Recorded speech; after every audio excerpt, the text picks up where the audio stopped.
So ito mga kababayan yung ating unang pag-uusapan. Patungkol ito kay Junvic Rimulya, mga kababayan. Ito po, sa mga hindi po nakakaalam, ito po yung sabi, mga kababayan, ni Junvic Rimulya. Ito po ay sa post po no ng Facebook ni Pinoy Celebrity News. Ayan, ito po post ni Pinoy Celebrity News. Ang sabi di umano dito sa post ni Pinoy Celebrity News, kay Junvic Rimulya at kay PBBM. Dito mga kababayan, nakalagay, pwede ko kayong ipakulong sa mga akusasyong walang basihan. DILG Secretary Junvic Rimulya nagbabala sa publiko sa mga maling akusasyon laban sa Pangulo. Patay kayo dyan. Ito ang hinihintay ko, mga kababayan. Sige, gusto nyong marinig ulit? Gusto nyong maranasan ulit yung nangyari kay yung nangyari kay ang nangyari doon kay yung kay ginawa ni Aimee noon, nung pangalan noon mga kababayan, yung pumuna sa kanya doon sa stage, pag-uwi patay na, di ba? Nako, ito na mga kababayan. Maraming DDS nag-iyakan mga kababayan patungkol dito sa statement ni DILG Secretary Junvic Rimulya. Ang sabi kasi niya, pwede ko kayong ipakulong sa mga akusasyong walang basihan. DILG Secretary Junvic Rimulya nagbabala sa publiko sa mga maling akusasyon laban sa Pangulo. Isa na yung mga nagsasabing bangag, adik, quick leader, magnanakaw, mastermind, sangkot. Nako, eto na mga kababayan. Nagbigay ng seryosong paalala si DILG Secretary Junvic Rimulya sa publiko kaugnay ng lumalalang pagkalat ng samot-saring paratang laban kay Pangulong Ferdinand Marcos Jr. na walang sapat na batayan. Ayon sa kalihim, ang mga akusasyon na walang pruweba ay hindi lamang nakakasira sa reputasyon ng isang tao, maaari rin itong magresulta ng kasong kriminal. Patay kayo dyan. Pwede ko kayong ipakulong sa mga paratang na walang basihan at walang ebidensya laban sa Pangulo. May hangganan ang freedom of expression or freedom of speech, lalo na kung nakakasira na sa kapwa at sa bansa. DILG Secretary Junvic Rimulya. Iginiit ni Rimulya, kahit may kalayaan ang bawat Pilipino na maghayag ng opinyon, hindi ito nangangahulugan na pwede kang mang-akusa ng walang ebidensya. Kapag ang isang tao ay nagpakalat ng maling impormasyon, lalo na sa social media, maaari itong mapasok sa, eto na mga kababayan, mga vloggers vloggers, Guanzon, Aimee, Kiko Barsaga, Topacio, si Respicio, si Vic Rodriguez, Glenn Chong, patay kayo nito. Maharlika, sino pa? Katibinag, patay kayo dito. Ito, mga nakalagay mga kababayan. Ayan kahit may kalayaan ang bawat Pilipino na magpahayag ng opinyon, hindi ito nangangahulugan na pwede nang mag-akusa ng walang ebidensya kapag ang isang tao ay nagpakalat ng maling impormasyon. Lalo na't sa social media, maaari itong pumasok sa andyan pa si Banat Bay, patay kayo dyan. Ayon sa kalihim, hindi porket trending or nakikita online ay totoo na. At kapag ang paratang ay tumutukoy sa Pangulo nang walang malinaw na basihan, sa Pangulo to hindi kay Sara, hindi kung kanino man, sa Pangulo. Ito, nakalagay. Ayon sa kalihim, hindi porket trending or nakita online ay totoo na. At kapag ang paratang ay tumutukoy sa Pangulo na walang malinaw na basihan, pinag-iisipan na ito ng gobyerno para panagutin ang mga nasa likod nito. In example ko na sa inyo mga kababayan, naalala ninyong yung nasa Cebu, yung lalaking nag-post ng headshot? Tiklo! Ito na, mga kababayan. Kahit man daw ito'y online or trending, ay hindi porkit nakita niyong trending ay totoo na. Nako po. Pinag-iisipan na ito ng gobyerno para panagutin ang mga nasa likod nito. Nako, yung mga nagpo-post dyan, yung mga Facebook page ninyo. Nako, ito na nga, Diyos ko. Guanzon, Kiko Barsaga, Aimee Marcos Bata, pag kami ni Bongbong. Patay ka dyan. Ito na nga ba yung sabi ni Aimee na ikukulong daw si Sara sa 2027, pati siya? Hala! Nako. Ito for BBM only, not for Sara. Kay BBM lang po ito, sa Pangulo lang. May kapangyarihan ang Pangulong magpadampot. Bakit? Sasabihin nila, bakit mo dinampot? Bakit mo pinakulong? Nung panahon nga ni Digong, yung teacher, di ba, na nag-post na kung sino ang makapatay kay Digong, magbigay siya ng 50 million, di ba pinadampot ni Digong? Di ba? Pinadampot ni Digong, baka nakalimutan ninyo. Di ba? Yung pinadampot ni Digong, naalala ninyo? Ito, mga kababayan. Ito ipakita ko sa inyo. Baka sasabihin ng mga DDS, bakit ganun? Wala namang kalayaan ng Pilipinas, wala namang kalayaan ng mga Pilipino na magsalita. Bakit ipa-aresto? Bakit ipadampot? Ito, teacher, pinadampot ni Duterte. Ayan mga kababayan. Ito. In 2020, a teacher was arrested for saying on social media that he is willing to pay 50 million pesos to any person who could kill then President Rodrigo Duterte. Ayan. The teacher was charged with acts inciting to sedition, but an Olongapo court later dismissed the case, citing technicalities on the teacher's arrest. Hala. What is on trial here is actually even our justice system. But now we will have the opportunity to show that no one is above the law and that accountability can be exacted. If we are not able to apply the law to other people who have influence and power, what kind of government can we provide? In 2020, a teacher was arrested for saying on social media that he is willing to pay 50 million pesos to any person who could kill then President Rodrigo Duterte. Nako. The teacher was charged with acts inciting. Diba? Kita ninyo? Arestado. So ngayon, ang sasabihin ng mga DDS, grabe naman, martial law na ba? Martial law na ba? Bakit nung panahon ni Digong, naalala niyo yung teacher? Freedom of speech din yun. Di ba? Freedom of expression yon, pero pinadampot ni Digong. Nako. Tapos pag si BBM, minura-mura, pinagbantaan, sinabihang adik, sinabihang bangag, sinabihang magnanakaw at mastermind, okay lang? Bakit nung sa panahon ni Digong, hindi pwede yan? Sabi ni Remulla, ang mensahe ni DILG Secretary Remulla ay malinaw at direkta. Responsibilidad ng bawat Pilipino na maging maingat sa paglabas ng akusasyon lalo na sa social media. Sa panahon kung saan mabilis kumalat ang maling impormasyon, mas kailangan ang disiplina at pag-iingat. Nako, mga kababayan, ito po ang sabi ni John Vic Remulla. Patay kayo, mga kababayan, Yung mga DDS dyan na mahilig magsabing bangag-bangag, adik-adik. Nako. Tapos sasabihin nila, ano to, martial law na? Wala na, martial law na talaga, administrasyon ni Bangag. Di ba? Magagano ng mga DDS niyan. Ito, basahin natin. Ito basahin natin yung comment. Ito, 9,000 ang comment dito. Ito, sabi ni Joey Almonte, dapat lang ikulong ang mga maninira sa Pangulo, mga walang galang.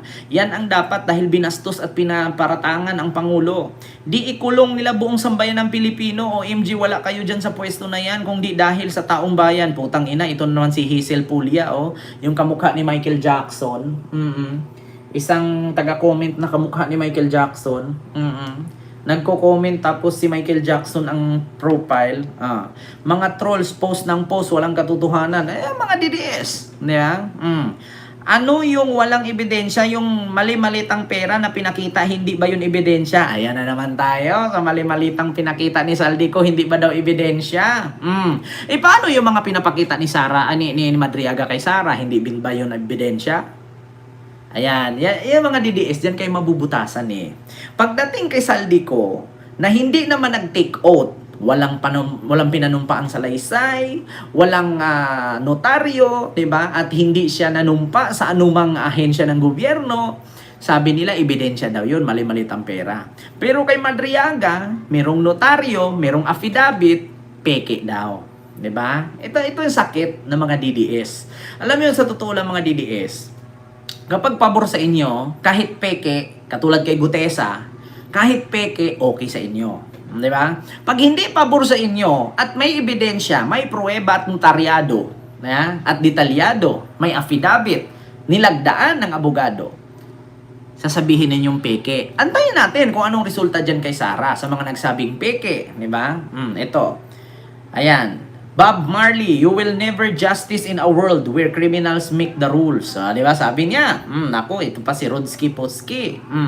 Martial law na ba? Parang ayaw nilang pagsalitain ang mga tao. Sila na lang dapat sundin. Walang problema magsalita. Netrits Bandar. Walang mali magsalita. Kasi kalayaan natin yan. Pero yun bang mga sinasabi niyo, totoo ba? Di ba? Oh, sige, sampulan mo nga, sabi ni Otler. Ano to? Reneses. Ito, sabi ni Otler. Sampulan mo nga, unahin mo ang mga kilala dyan. Senator Amy Marcos, Kung Barsaga, Kung Edgar Irese, Attorney Rowena Guanzon, Attorney Perdito Pasio, Attorney Harold Respicio, at marami pang mga kilalang vloggers. Pag nagawa mo yan, maniwala ako sa'yo, gawin mo, huwag puro salita. Nako, John Vic Remulla, hinamon ka ng isang DDS. Kung kaya mo na ba daw magpakulong? Nako, ito na nga mga kababayan. Paalala mga kababayan, sa panahon ni Digong pinakulong ang teacher. Kaya imposible ngayon sa panahon, lahat ng vlogger Kent nagmumura kay Marcos kulong. Sabi ni Ma'am Jocelyn. Paalala lang ha, si John Vic Remulla po ito, DILG po ito ng administrasyon ni BBM. Hindi po ito papahiwatig na pag minura si Sara ay si John Vic ay aarestuhin ang mga nagmumura kay Sara. Hindi po amo ni John Vic si Sara. Di ba? Yan ang totoo, mga kababayan. Di ba? Kita niyo mga DDS, sasabihin agad, martial law na daw, ganyan-ganyan, silent martial law. Aba, yung panahon ni Digong, kung naalala ninyo, yung teacher. Ganon ako. Labing isang beses lamang ka. Diba? Yung teacher. Ayun o. Mula Santa Cruz, Zambales, hinanap ng NBI dagupan ng high school teacher na si Ronald Mas. Nag-post kasi siya sa Twitter na magbibigay ng pabuyang 50 milyong piso sa sino mang makakapatay kay Pangulo Rodrigo Duterte. Ayan. Di ito nagustuhan ng mga netizen, kampi man o kontra sa Pangulo. Post lang yan Nang arestuhin, humagulgol ang suspect. Ayon kay Mas, nagawa lang niya ito para may makapansin sa kanyang account at dumami ang followers at retweets. Parang, bakit yung iba daming retweets? Sabi ko, bakit sa akin ko? So gusto mo na sumikat? Magpapansin ko. Nilinaw niya na wala naman siyang ganong kalaking pera at ayaw naman daw niyang mamatay ang Pangulo. Huwag na tayo mapadagdag sa pasanin ng ating kapwa Pilipino. Tumulong tayo. Lalo na siya, gobyerno siya, tumatanggap siya ng sweldo. Katatanggap nga lang ng bonus. Pero siya ngayon ay naghahanap ng problema niya. Mula Santa Cruz, Zambales, hinanap ng NBI dagupan. Kita ninyo? Diyan pa nga lang, post pa lang yan, inaresto na eh. Post lang yan, inaresto. Paano pa ngayon may mga video na? Sasabihin, yung presidente ninyo bangag, yung presidente ninyo adik, yung presidente ninyo ganyan, magnanakaw, yung presidente ninyo mastermind, di ba? Nako, mag-ingat-ingat kayo, mga kababayan. Alangan naman ako yung aarestuhin. Bakit? Ni minsan ba sinabihan ko si BBM na adik? Ni minsan ba sinabihan ko si BBM mastermind? Nako, mag-ingat kayo. Mag-ingat kayo, yari kayo mga DDS. Alangan naman mga kakamping kang nagsabi kay BBM, ang mga kakamping suporta kay BBM ngayon eh. Maskin si Sara nga, idol nga si BBM eh. Alangan naman mga kakamping kang arestuhin ni John Vic Remulla, ikakamping din yan si John Vic. Malamang sa malamang, ang arestuhin ni John Vic ay yung mga DDS. Di ba? Mga DDS, hindi pa ba malinaw yan? Malinaw pa sa kintab ng sinag ng noo ni Bato na nag-reflect yung katotohanan. DDS po talaga ang maaaresto dito. Bakit? Ni minsan ba may loyalistang nagsabing si BBM magnanakaw? Ni minsan ba may kakamping nagsabing si BBM bangag? Saan ba nanggaling ang salitang bangag? Di ba galing kay Digong, hindi galing kay Lini? Saan ba nanggaling ang salitang bangag? Di ba kay Digong? Hindi kay Lenny. Nako, Ma'am PB, hello po. Kay Ma'am Mary Jane at kay Sir Henry, hello po. Nako, mga kababayan, mga DDS. Ingat-ingat kayo. Isa lang masasabi ko sa inyo. Hamon pa naman kayo ng hamon. Tapos kapag napalabasan kayo ng warrant, magtatago kayo. Magiging bato kayo di oras. Nako, mga DDS Yan na naman. Sasabihin na naman nila yan kay John Vic Remulla. Sige nga, ipakulong mo nga si Aimee. Sige nga, ipakulong mo nga si Rowena Guanzon. Sige nga, ipakulong mo nga si Kiko Barsaga. Pag pinakulong yung mga yan, sasabihin ninyo, naman, martial law. Ingat-ingat kayo. Ma'am Alice, hello po. Ma'am Regine, hello po. And kay Master Jerry Silpuno, hello po. Ingat-ingat mga DDS. Si John Vic Remulla may babala. Sa mga nagsabi daw na adik si BBM, bangag, magnanakaw. Kulong ang abutin ninyo. Nako, inciting to sedition yan. Kung ano yung kaso ni Trillanes noon, ganyan ang magiging kaso ninyo. Eh si Trillanes nakalaya kasi bakit? Maraming ano yun. Diba? Mautak si Trillanes. Eh kayo, wala nga kayo pambili ng bigas eh. Diba? Mga mahihirap nga kahit pangit ang lahi ninyo, matatakaw nga kayo sa humba. Diba? Mga DDS ha, paalala lang. Si Trillanes pinakulong dahil sa inciting to sedition. Nakalaya kasi bakit? Si Trillanes may kakayahan, may abogado. Eh kayo mga DDS, wala nga kayo pambili ng bigas? Oh, makakalaya kayo? Pag nakulong kayo, tutulungan kayo ni Sara? Utot! Ang tutulungan ni Sara sa kulungan, si Tebes lang. Kasi bakit? Si Tebes may mapapala siya. Eh kayo, anong mapapala ni Sara sa inyo? Yung botong kapiranggot? Nako, eto na. Ala, Diyos ko, ito na si Romy. Oh, ito si Romy, sabi niya, gago, anong kulong? Hindi nga addict, bakit ayaw niyang magpa-hair follicle test? Sabi niya, hair follicle drug test. Alam mo, sa totoo lang, Romy, yung speaking of hair follicle drug test, tinanong na din si Digong niya noon, anong sagot ni Harry Roque? Diba? Ang tanong ng reporter, kailan magpa-drug test si Digong? Anong sagot ni Harry Roque? Ang Pangulo ay halal ng taong bayan at walang ninuman ang pwedeng magdikta kung ano man ang gagawin ng Pangulo. Diba? Kayo hamon kayo ng hamon ng drug test. Hair follicle test. Eh bakit nung si Digong hinamon ng reporter kung kailan magpa-drug test? Anong sagot ni Harry Roque? Baka nakalimutan ninyo. Ito pakita natin. Digong. Pakita natin, baka sasabihin na naman nila, Digong yun eh. Hamon. Nanawagan po kasi si Senator Trillanes na kailan daw po kaya magpapadrug test ang mga Dutertes? Hindi ko po alam kung anong dapat na response dyan kay Senator Trillanes, no? Dahil marami naman talaga siyang sinasabi na hindi ko na nga lang pinapansin o hindi na pinapansin ng palasyo, no? Pero ngayon po, hindi ko po alam kung anong sasabihin sa kanya other than ang presidente po ay halal ng bayan. Kung gusto pong magpa-drug test si presidente, gagawin niya, pero hindi po para utusan siya ng kahit sino. Kita nyo? Nakita nyo? 'Di ba? Noon hinamon ni Trillanes si Digong at ang mga Duterte kailan magpa-drug test. Anong sagot ni Harry Roque? Ang presidente ay halal ng taong bayan. Wala ni numan ang pwedeng magdikta sa kanya kung anong gawin ng presidente. Tapos ngayon didiktahan nyo si BBM. Diba? Ayan na. Diyos ko po. Ayan na. Diba? Sunog. Asan na si Romy? Ano Romy? Diba? Hair follicle test kang animal ka. Tapos nung si Digong noon, tinanong ni Trillanes, anong sagot ni Harry Roque? Walang dapat magdikta. Kung kailan ang Pangulo magpa-drug test. Magpapadrug test man o hindi, walang makapagdikta sa kanya. Diba? Kita ninyo? Kita nyo, mga DDS? Nung si Digong hinamon ng drug test, ang sagot ni Harry Roque, walang makapagdikta sa Pangulo kasi hinalal siya ng taong bayan. So ngayon, si BBM hinalal din ng taong bayan, bakit kayo mangingialam? Diba? Asan ka na, Romy? Pisting yawa ka, isa kang DDS na bubo, nagala ka na naman dito sa live ko, dagdag views kang hayop ka. Sagutin mo, Romy. Putang ina ka, isa kang bobo. Magpasko na lahat-lahat, matapos na yung taon, kabubuhan pa rin yung ipapamana mo sa anak mo, Romy. Matatapos na yung taon, Romy, 2026 na, bobo ka pa rin, tang ina mo. Diba? Asan ka na, Romy? Ma'am Chloe Nigel, hello po. Asan ka na, Romy? Putang ina mo ka, mag 2026 na, patatapos na yung taon, Noche Buena na bukas ng gabi, Putang ina mo, wala kang ng panghanda, inuna mo pa yung pagiging bobo. Yung pagiging bobo mo, ibenta mo yan para may panghanda ka, animal ka. Diba? Sunog ka, no? Asan na? Romy, mag-comment ka, tang ina mo, Romy. Romy, mag-comment ka, Romy, tang ina mo.